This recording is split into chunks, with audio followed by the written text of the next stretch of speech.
Carl here from Brrraaains A Head-Banging Life, gbhblofficial for short, and it is of course a different kind of horror where I take a look at rom-coms, Hallmark movies, you know, those themed ones with the covers where the cast are superimposed over a background and looking directly at you, normally with a very basic story that is wrapped up in cheesy sweetness. It's been a lot of fun doing these movies so far, but I'm about to hit a brick wall now as I'm taking a look at Campfire Kiss, a Hallmark original that has about as much originality as you would expect. It is a mind-numbing, boring and bland watch. Characters devoid of personality, constantly shifting motivations that make very little sense, very little drama, which is something, you know, you normally get in these movies, but there's very little here, and comedy elements that fall so very flat.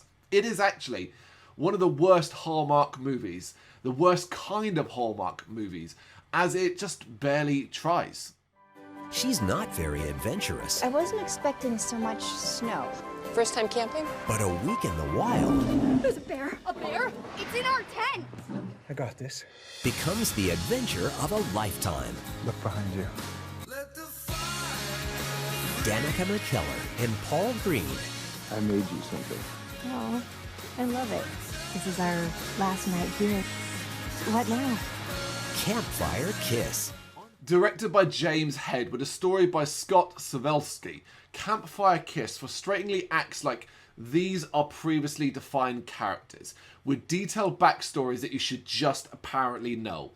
Seriously, I actually wondered several times throughout this movie if there was a sequel, a prequel, something that had come before, or maybe that Hallmark had created its own shared universe a la Marvel or something like that.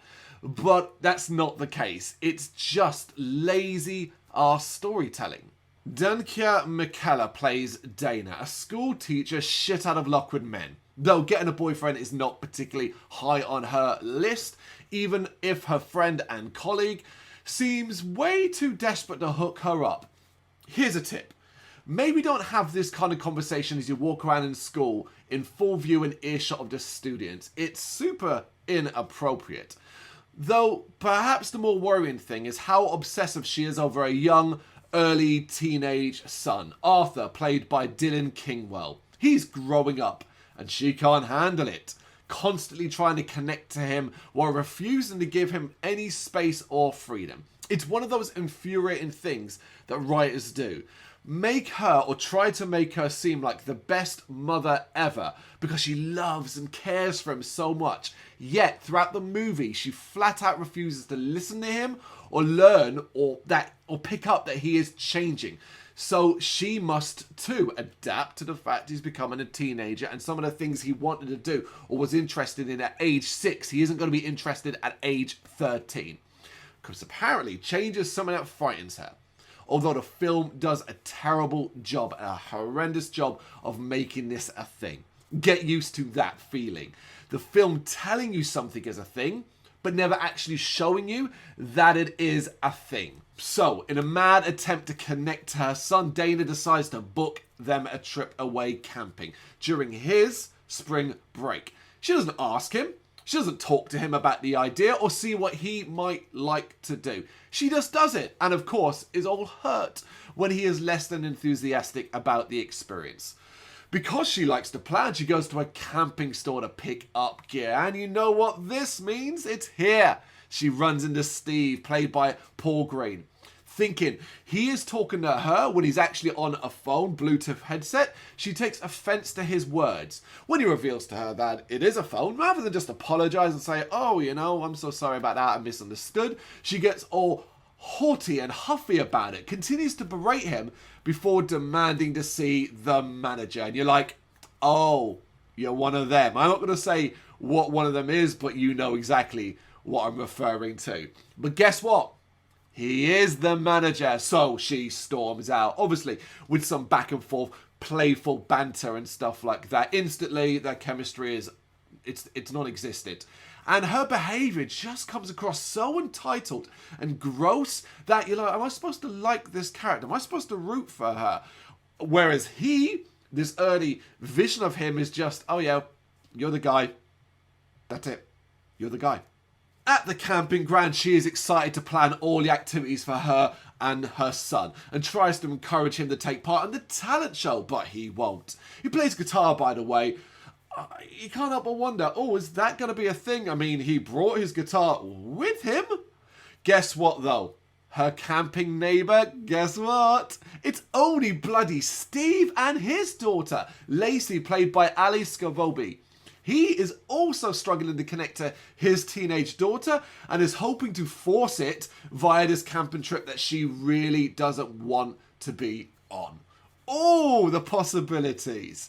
Now, the film will pretend that Dana and Steve are constantly butting heads and complete opposites, but this actually never comes through in the slightest. He's kind and likeable enough. She's a little too wired, but there's actually very little conflict, and they end up bonding surprisingly quickly. Now, Hallmark movie, so you kind of know where this is going. They'll bond, they'll have some playful banter, they'll realize, oh, you know, we're getting along, that kind of thing. And then further down the line, something will happen that will create drama. She'll overreact or he'll overreact. Then they'll go away, reflect on it, normally encouraged by someone, probably the kids in this case, and then they're going to end up together at the end. This follows this pattern to a T. But what's odd is the drama it creates or tries to create, it almost immediately fixes and solves.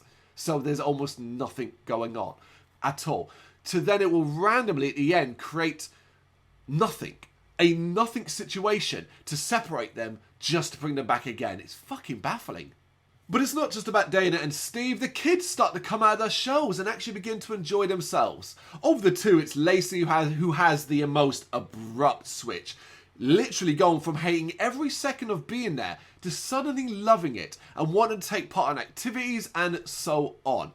Now, at the end, I kind of worked out or put together, I think, that part of her abrupt change in character was that she suddenly saw an opportunity to hook her dad up with Dana. Why doesn't the film explain that? Why doesn't the film have a moment, a scene where she's like, you know what? I'm going to try my hardest because I want my dad to be happy. Instead, she just goes from texting her mother and saying, I hate being there, come pick me up, to suddenly being like, oh no, I'm really happy. So when her mum turns up, it's all fucking weird. It's jarring. And it ends up feeling like scenes are completely missing. Of course, both adults give advice to the other kids about being more confident and learning who they are, all while learning about themselves too. It sounds deep. Trust me, it's about as deep as a puddle. All of this would be fine if it was something we were seeing, but we're just not. Character development, backstory and growth, it just doesn't exist here. Both Steve and Dana are blank avatars that I guess you're almost supposed to imprint yourself on, except it just doesn't work, as neither feel real enough. It feels like characters. There is almost no backstory, and when we get some, it's only about their prior romantic relationships, and even that detail, that stuff is not that big of a deal. You start wondering, you know, Dana must have been really hurt in the past, and she briefly brings it up about a childhood sweetheart. But it's like a minute-long scene, if even that. I think it's even less than that. Steve is a bit more in regards to his ex-wife and stuff like that, but there's no conflict. There's no interesting angles there to explain why they might both be a bit wary. The same goes for growth. Over the movie, what did they learn? Steve and Dana realize they have to give their kids some space while apparently falling in love.